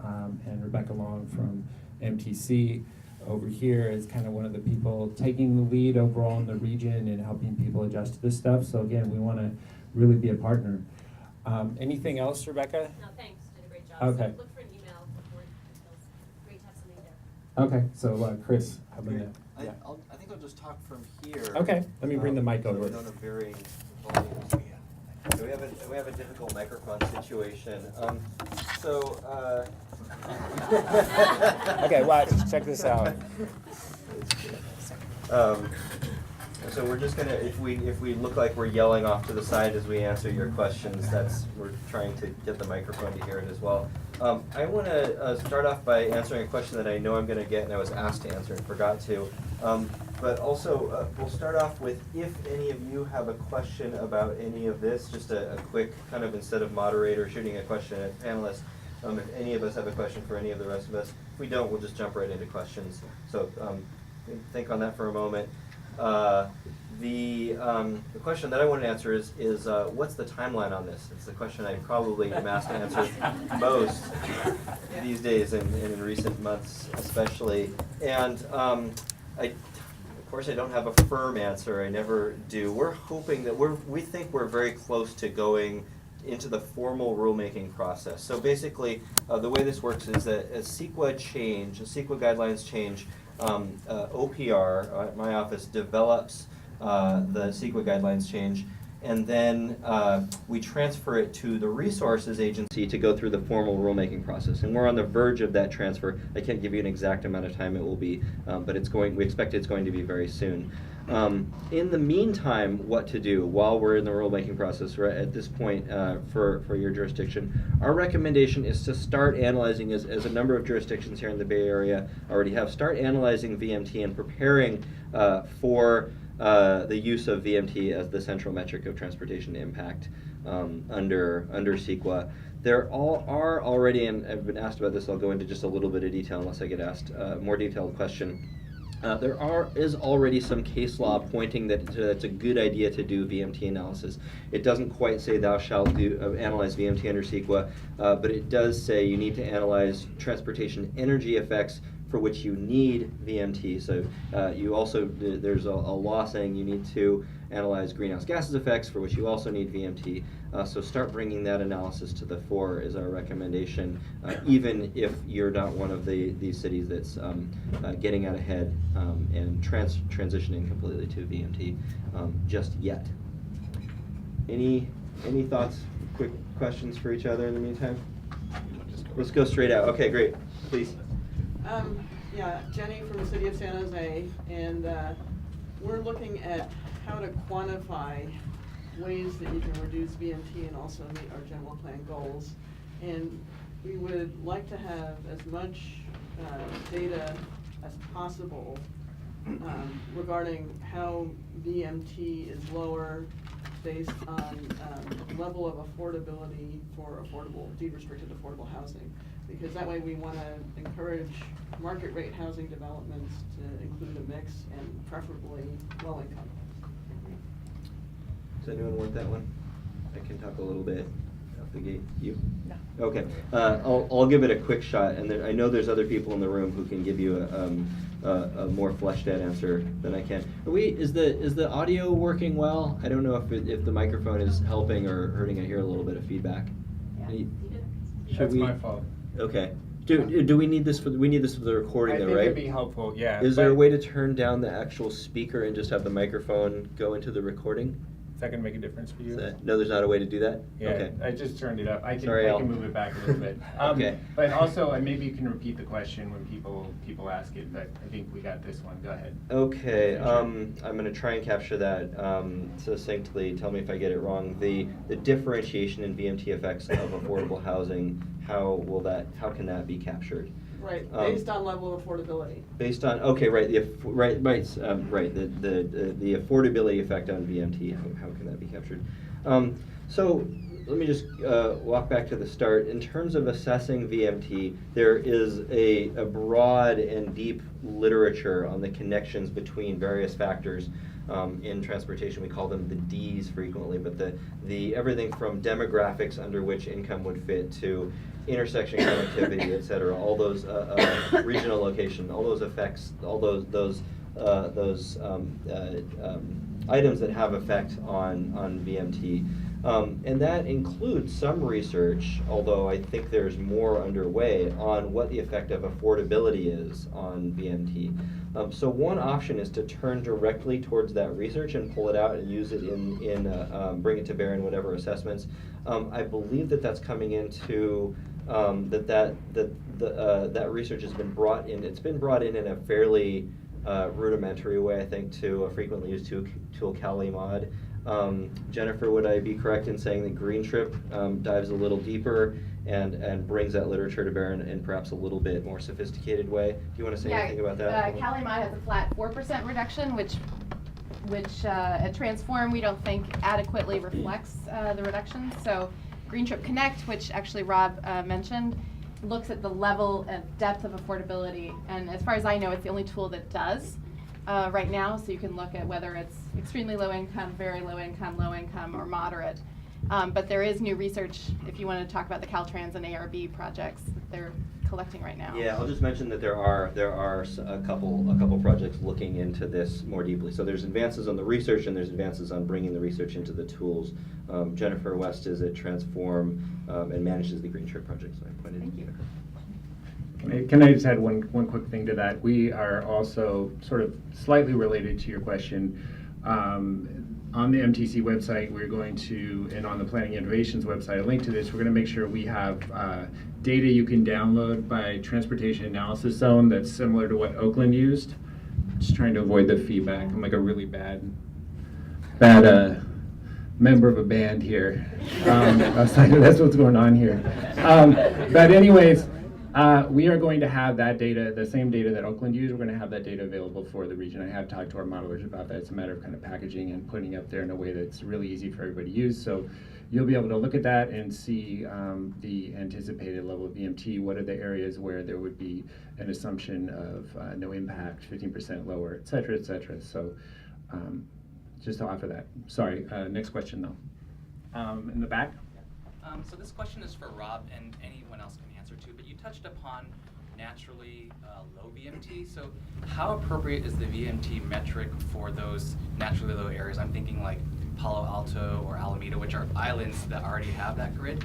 How effective is that in addressing the concerns of existing residents or neighbors that are saying, well, look, we can already walk everywhere more or less, we don't have to travel a lot, but all this infill, all this high density is going to create a lot of congestion. So how do you address that? Are there other appropriate tools in those kind of environments? I'm happy to start, and certainly if other members of the panel have some thoughts, they probably are aware of other tools and research. But I think one reaction there is I think it's certainly very understandable, as I mentioned in some of my remarks. I think just the community acceptance of this major change that we're going to be undergoing and how we analyze development projects is one of the toughest things here. So just educating the community on why an area like a downtown Palo Alto or ones that you mentioned are low VMT areas, having that empirical data. If you can have some from your own community, I think that would be probably the gold standard. But if you don't have that, finding proxies, finding similar communities, that empirical data is really important. And then there may be I'm guessing some other kinds of analysis that you would want to perform probably outside of the CEQA context to still reassure residents. The tire index, looking at traffic intrusion into residential areas. Sometimes, I can see in staff reports being used in a beneficial way as cities think about how they may want to just channel traffic, that a development in a core area may cause a little bit of spillover into neighborhoods. It's a useful planning tool, but probably not appropriate for a CEQA impact.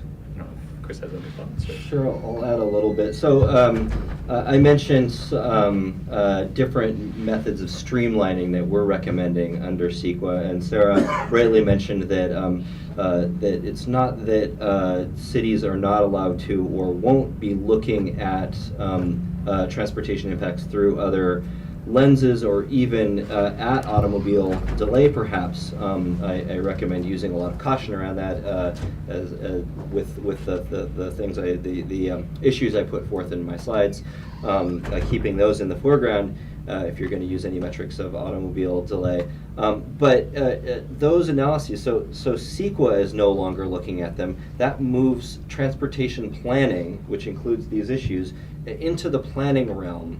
So CEQA provides individuals in a neighborhood or what have you a lot of leverage as just an individual moving into the planning process. It is perhaps a more kind of democratic approach. You have you have representative democracy at work, and rather than one neighbor being able to say, well, I don't want this project, I'm going to call out its traffic impacts, you have to muster the forces of your local government. And there's very clearly actual trade-offs in planning all over the place, but if we're going to be adding more infill development, there is going to be more local traffic, at least in the near term, while we're all getting around in, or while a large share of us are getting around in automobiles. And there will be less regional traffic because we can accommodate that development nearer with shorter vehicle trips, but with less sprawl, or less, in the Bay Area's case, dumping of households into the Central Valley, where they must commute a much greater distance and congest a much greater area of highway. So you still have your local planning process to address these issues. This loses you the CEQA hook for individuals to stop projects. Sure, in the back. My name is Derek Neal. I work for the Transportation Authority of Marin. And I think that comment's pretty telling that we're still going to have this local planning process and discretionary review process. And I was hoping Oakland might be able to talk a little bit about their transportation impact fee, and whether or not that was a VMT basis for that Nexus study, or if it was LOS basis. Your LOS Nexus. Yeah, the question was about discretionary review. You're saying there still is going to be some level of discretionary review. You're still for your going to do assessment analysis, but I was curious for the Oakland experience if their transportation impact fee was based on an LOS metric, Right. or if it was based on a VMT metric. Okay. Sounds like two questions. On the impact fee, it was based on a couple of things. The range that you identify in Nexus is like, great, how much could possibly be collected, and then what's the reasonable range? And so we ended up settling on the bottom, which is what is the expected cumulative CEQA impacts over time on the transportation network based on, at the time, all of the environmental documents that had been certified in the past. So it did pull in LOS-based mitigations in the cumulative state, and that allowed developments in that process to say, we're good on the cumulative impacts front because we're paying the fee. We are getting into a moment now where we're going, how do we add to this fee in the future if all of the projects that undergirded the fee are LOS-based? Do we even want those projects? So that's a little bit of discussion on that. I think if we redo the fee, which we could have in the next couple of years, you would base it on something else. It wouldn't be based on LOS, it would be based on how do we actually develop a transportation outlook that's based on reducing VMT. On the discretionary process, maybe you can elaborate a bit more about what you're interested in hearing. I didn't quite follow your question on the discretionary review. Well, the discretionary review means these discussions are going to go to a planning commission type of process that is at the timeline of local jurisdictions and local planning commissions. So it seems to me that by kicking this into a planning discussion, we're actually delaying housing permit approvals in a lot of communities, which is sort of and not what we want in the middle of a regional housing crisis. And so I'm just a little concerned that by removing this and kicking this down to local discussions and local planning processes, we're not meeting our housing goals and housing policies that we're trying to encourage by switching over and getting this conversation out of CEQA. Okay, got it. I appreciate the spirit of the question. I think maybe a little bit of clarification that when we say we're moving it out of CEQA and into planning, we're actually just saying it's we're reducing the CEQA process. We're streamlining the housing approvals in the planning process formally with the Planning Commission, for instance. And so the planning process we're talking about is actually people like me going, well, what are our general goals for the city? So focusing on what the values are overall in a system approach rather than each individual housing project that's coming through your planning commission. I can't see your face, so I don't know if I answered your question. I actually just wanted to real quick give Chris an opportunity to see if he had anything to say about it. I mean, just because my read of the intent here is to actually, significantly reduce the amount of discretionary review that's necessary, particularly in the context of an adopted specific plan and programmatic EIR. Do you think is that an accurate reading? Is there a way in which this achieves that or doesn't achieve that? I'm going to try and give a 50,000-foot Okay. answer that may or may not answer the question. If it doesn't, let's dig in a little more, because I'm not sure, I'm not positive I understand it perfectly. We've been recommending, and we recommend this in our information sharing, and I believe it's something we've formally recommended in our forthcoming general plan guidelines, which are also due out soon.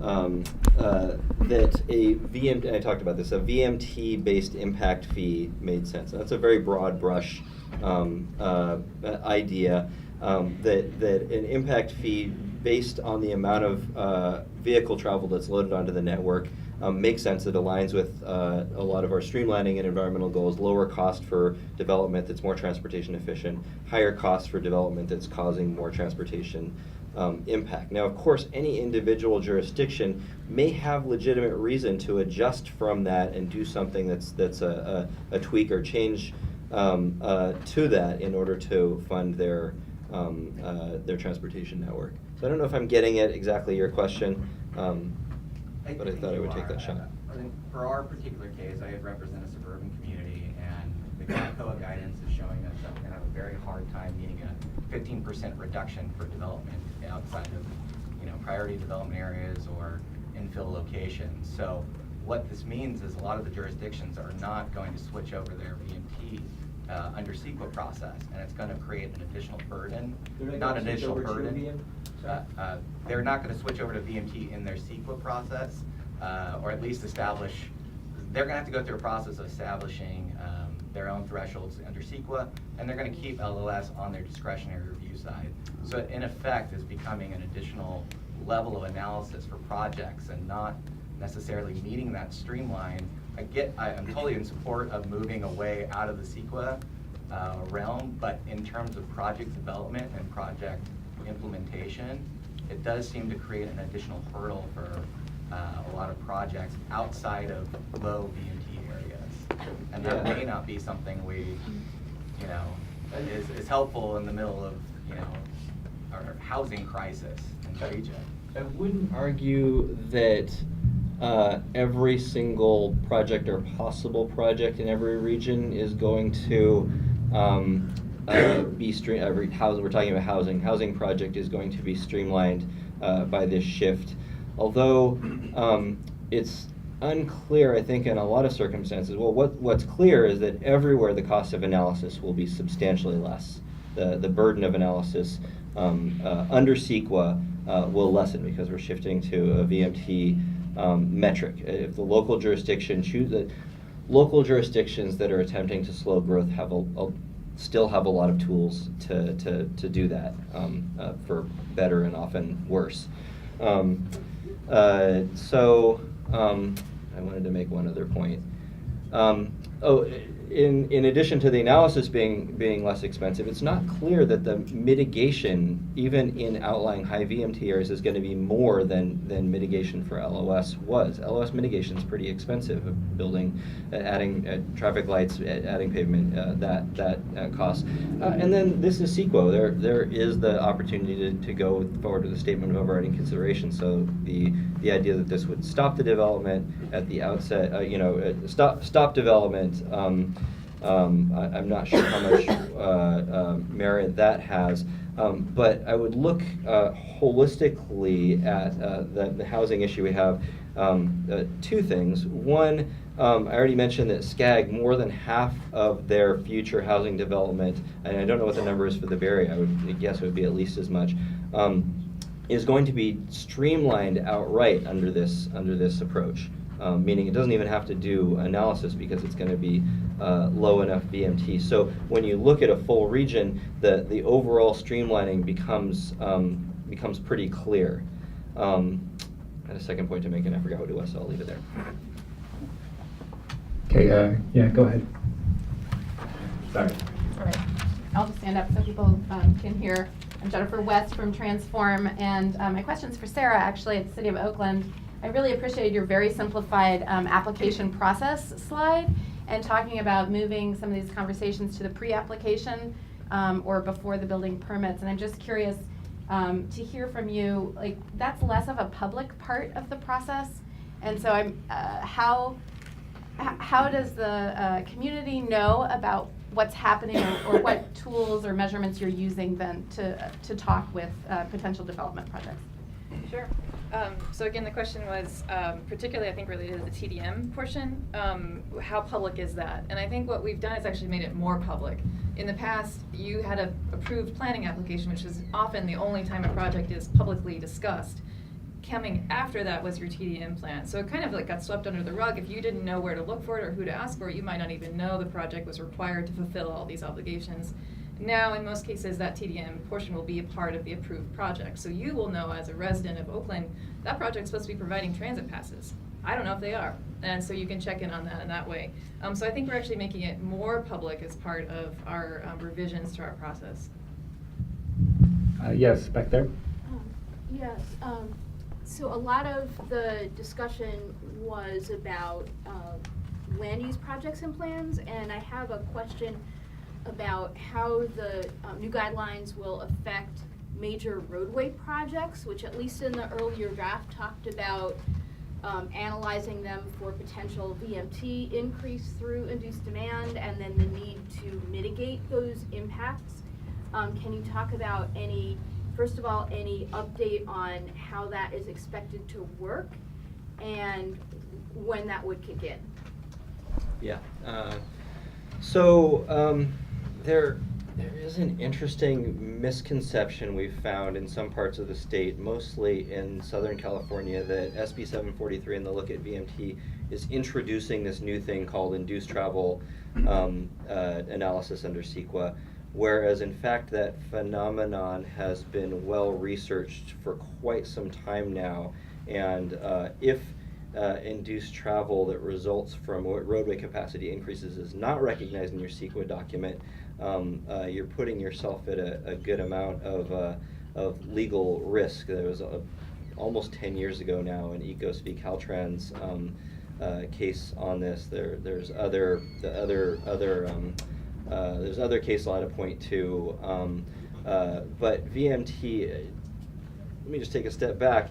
In order to understand what the project is going to do so far as traffic, much less greenhouse gas emissions and noise and environmental considerations, you need to do that analysis in as accurate a way as possible. It's been a pretty mixed bag in the past how well that analysis has been done. So with SB743, we've taken the opportunity to provide some guidance on how that analysis could be done. We've specified, I believe, 4 different approaches for estimating induced travel, from using a land use and transportation integrated model, which we recognize are kind of on the horizon right now, to using the elasticities found in the literature, which have been available for some time now, and 2 methods in between. I could go through them in detail if folks are interested. Now, as far as our recommendations on a threshold of significance for that, we have the forthcoming draft of the technical advisory, which will be made available at the time we go to we transfer the CEQA guidelines to the resources agencies, hopefully in coming weeks. I'm still knocking on wood when I say that, but that may well be the case. That we have pulled back some on our specific recommendation for threshold. In other words, what we've looked at, and I alluded to this when I was up at the podium, the Air Resources Board has assessed how much VMT we can have in out years, 2030, for example, and still hit our greenhouse gas emissions target. So we had taken in our previous draft that amount of VMT and divvied it among transportation projects. Well, we got some comments that no, some projects should be allowed more of that slice of pie and some projects should be allowed less of it. So we're still in the process of developing recommendations around that. So we're pointing to the whole pie at this point. We're pointing to the fact that we need to contain VMT to a certain amount overall, and then we're working to develop in the coming months a recommendation for a significance threshold on roadway capacity projects. Does that answer that question? The piece that it doesn't get at yet is mitigations, and there's a Caltrans project now looking at managed lanes on 101, where the team is basically saying that they don't have tools to analyze the potential mitigations, that they don't exist yet. So can you talk a little bit about that? Well, VMT mitigation, because it's Okay, it's off now. We're done with the mic. Are we shouting at that mic now? Is that the? We'll just put it over here. Okay, good. We'll put the fuzzy one.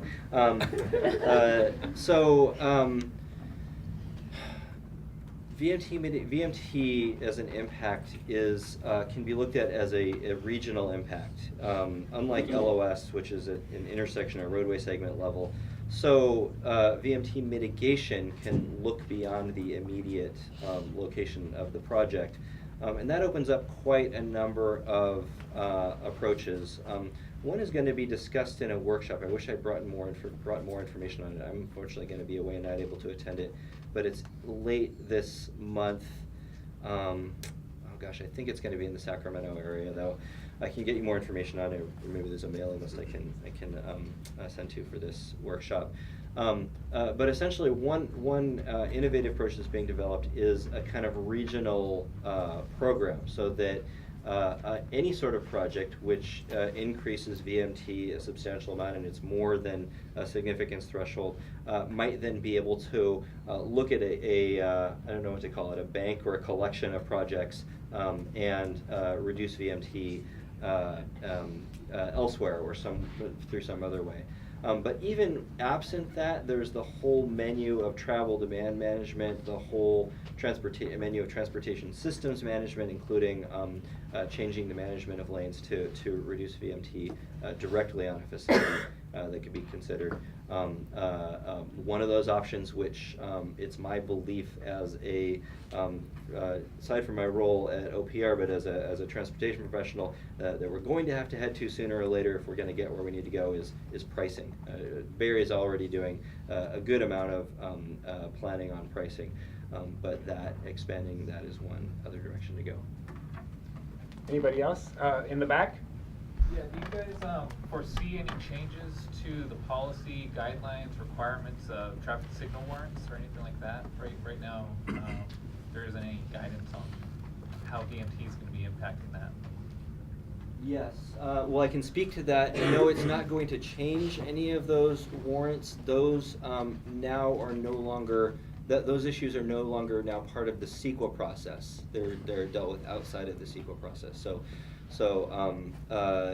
the reason that a lot of folks have said that they think that that's an advantage is that those decisions can be made now not forced by an LOS threshold, but rather in light of maybe operations information, perhaps even LOS used cautiously and not assigned back to the project as the project's responsibility for all the reasons that I shared, all the problems that causes that I shared.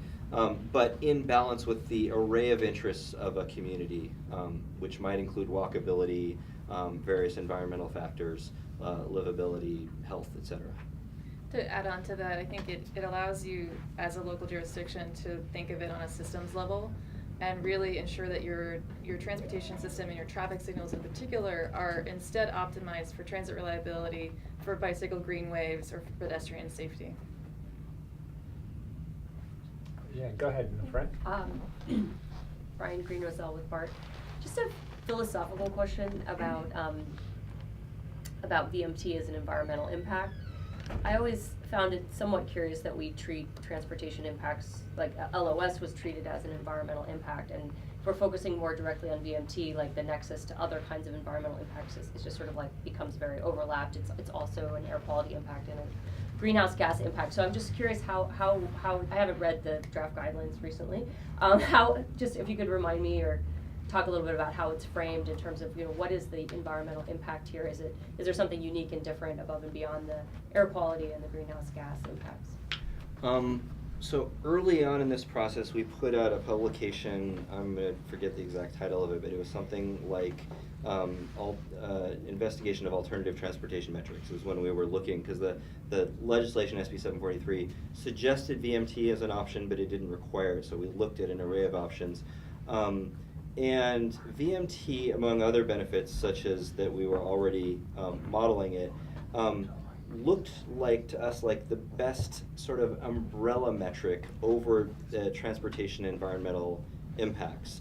So I can conveniently point you to that web link that I put up on the screen. It's also on our website. If you just go to opr.ca.gov, look at the popular links down in the corner, and there's I forget what the link is called, but it's a materials or resources for transportation, VMT reduction or low VMT transportation planning or something to that extent. It's up today.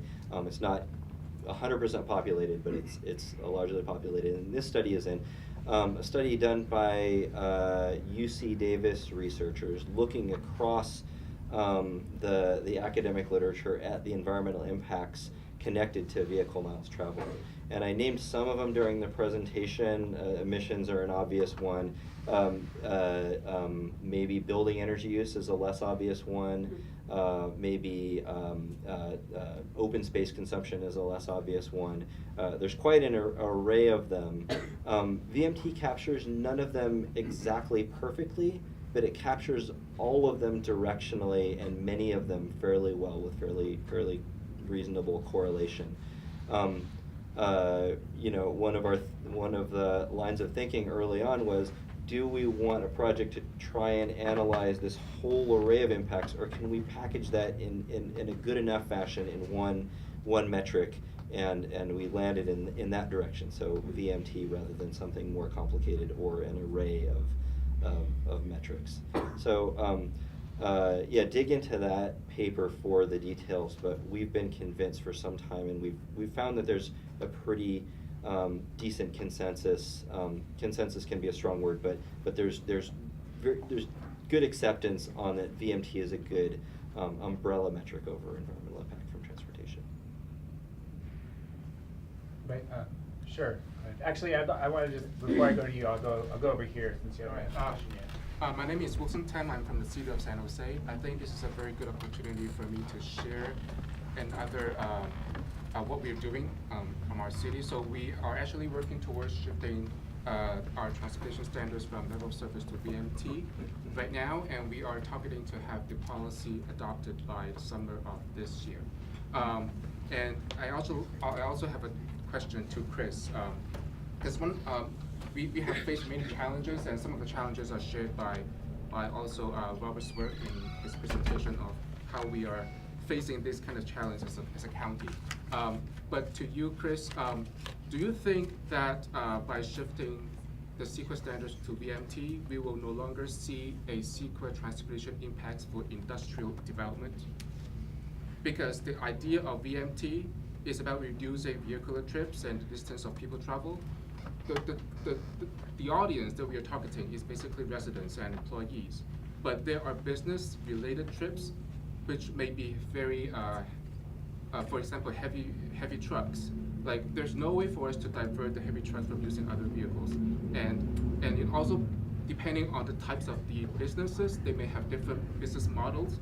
So they may have a very big warehouse with trucks going out to different parts of the city or the county, or like it is really context specific, right? So do you think that the VMT would apply to industrial development, or because a lot of our development in the city of San Jose are industrial sites, and it seems to us that by making that shift, that we no longer have the CEQA leverage for us to condition some of the transportation improvements for industrial developments. And we don't know if the city side, like if we continue to use level of service at the city level with the city's policy, I don't know if the leverage that we will have is the same as the leverage that CEQA used to maintain for industrial development to do the improvements.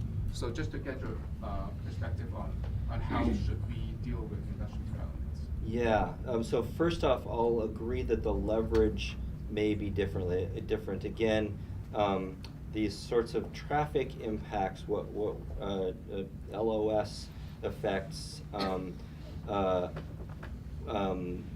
dealt with in the planning realm, then there is a different pathway for leverage for that to occur. So that may well be the case. I'll talk a little bit about our thinking for industrial projects. We did quite a bit of thinking, probably a couple years ago at this point, on how a VMT, a metric of VMT impact, would impact freight or industrial uses or warehousing uses. And we had a hard time finding any way in which the VMT metric would create the sorts of benefits 743 was intended to create, greenhouse gas emissions reduction. There's a couple other specific benefits specified in the statute. But we didn't see that was likely to actually happen. So after a good amount of thinking, we decided that in our technical advisory, in our guidance, we were going to specify that we're talking about automobile vehicle miles traveled rather than freight VMT. So we've essentially, our recommendation is to focus on automobile VMT. Now, for an industrial land use, that may look like commute to the industrial location. It doesn't include the actual freight travel from our recommendation. Now, as a lead agency can develop their own approach. Now, 743 doesn't remove all impact that has to do with transportation from consideration in CEQA. Noise impacts, emissions impacts, safety impacts all might be associated with freight movement, goods movement, and those are all still impacts under CEQA. So CEQA does still grapple with these issues through those metrics, but the congestion effects are now to be dealt with through the planning process. Go ahead. I just had a clarifying question about a comment made earlier about the transportation project impact assessment. You said that's going to rulemaking separately than the guidance that's going for development projects? I can clarify that. Sorry. So with our last release of materials, our last draft in January 2016, hasn't been that long. It's been a while. We separated out changes to the CEQA guidelines proper, which is a couple pages, from a technical advisory. The technical advisory is not subject formally to the formal rulemaking process, but we're going to be releasing it because it's important context for that process. But it's a living document. We know that we're not going to hit this perfectly out the gate, that all the guidance we provide is not going to give everybody exactly what they need, that there's going to be a period of time where everybody is beginning to do this and we're going to learn, and so this document is intended to be improved. Now, one of those improvements is something that we've essentially punted out a little bit, but hopefully just a few months into the future, which is providing recommendations on significance thresholds for transportation projects, for roadway capacity projects. So that's not in a separate process, but it's not in a separate rulemaking process, but it is the development of our technical advisory is in parallel to the rulemaking process for the actual guidelines changes. Thanks for asking. And yeah, I didn't also mention, I think, that we are anticipating going forward with an opt-in period. So we're anticipating the rulemaking process taking, hopefully, the quickest it could take is about half a year, we think, maybe a little bit more than that. So we're anticipating this policy going live as soon as early in the next calendar year, and then we're looking at an opt-in period. I don't think that's been nailed down yet, but of a year or more. So there'll be some time for cities to develop their approach to bringing VMT into CEQA. So we have we're noon now, but maybe we can take 2 more questions if people have them. Otherwise, we can wrap up. Does anybody have any? Go ahead. Yeah. So I assume that the primary way to implement this locally will be general plan amendment, right, the transportation element, and establishing, you know, the thresholds for VMT. Now, will that also require revisiting the general plan EIR? I'm going to look to other folks in the panel who probably have a better answer for this than I do. I think that depends on whether your existing general plan was based on, or had LOS analysis. In Oakland, ours didn't, and so that was one pathway that we didn't need to take. So our process in Oakland was simply updating our thresholds of significance. It has no relevance to the general plan. Yeah, I think it's important to take a close look at what the precedent was and then figure out how to update according to an appropriately similar process that addresses that precedent, but it's definitely not required that it be legislated or that it be officially adopted. Like Oakland was direction to staff and very intentionally kept out of the legislative process. Right, in our case, it's established in the general plan, and so the levels of thresholds of significance are stated in the general plan. And then a sort of a related question is, in areas where you might have a specific plan, for example, we adopted a specific plan a few years ago, and the maximum development in the specific plan area was based on essentially transportation. So I'm wondering, in cases like that, as new projects come in, it's they have to fit within the program EIR's sort of thresholds, and so wondering how shifting to VMT might change that. So I can speak to that in the Oakland context, where we have many specific plans all based on LOS analysis. Luckily for now, we're not hitting the development envelope yet, and so for a project that's coming in under tiering off of one of those EIRs, you're demonstrating that the project fits within that previously established envelope, but also now identifying, are there any VMT impacts that we might have seen. Most of the work, right, with Broadway specific plan or downtown, you're in low VMT areas, and so your VMT analysis is that quick and easy one. I think what will be interesting as we get closer to the fulfillment of those development envelopes is what tack we take in Oakland to continue using that environmental document that has all the other clearances, but updating it or amending it in some way to identify that we have a different threshold for transportation. And that's a question that we haven't resolved yet. I think one of the things I wanted to convey in this setting is that we knew going in there would be questions like that we would come up with unique circumstances, particular environmental documents certified in this moment or that moment. And we knew going in we would have questions, and we thought, we all are problem solvers. Let's just see what the questions are when they actually arise and work them through, having the basis that everything needs to be focused on VMT now. And that's been empowering in some ways and challenging in others, but I think it's an important framework to start with.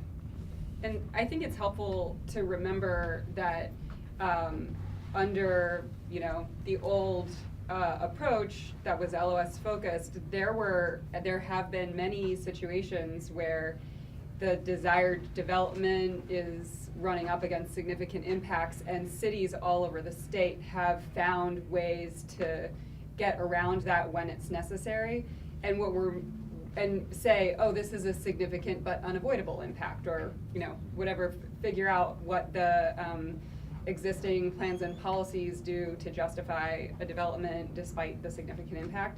And what we're moving toward now is that in more cases, the desired development patterns are supported by this analysis, and those situations that will require the one-off adjustments are going to happen, in theory, a little bit less frequently, but we'll still be making adjustments and special exceptions as necessary. It's just going to be more in keeping with this overall,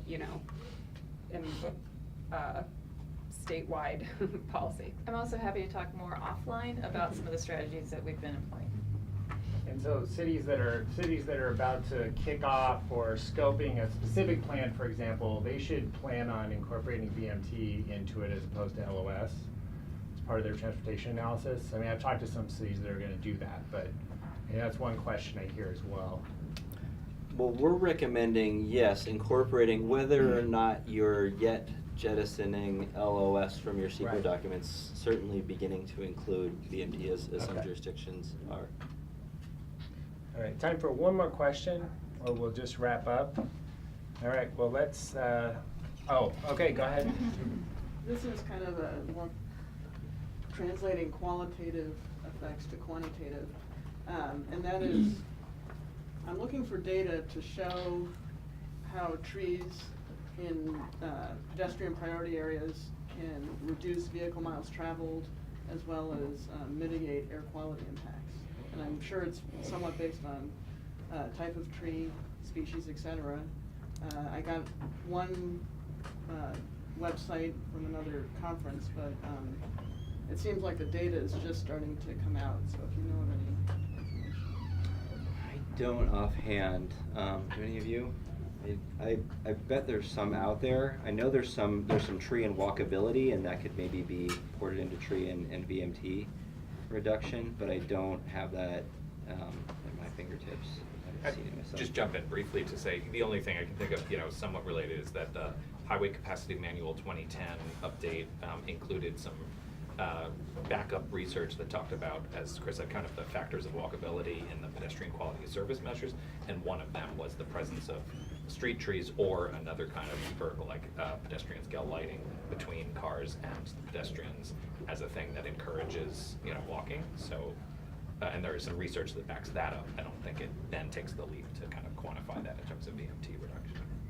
Great. So thanks to all of you for coming out and to our panelists as well.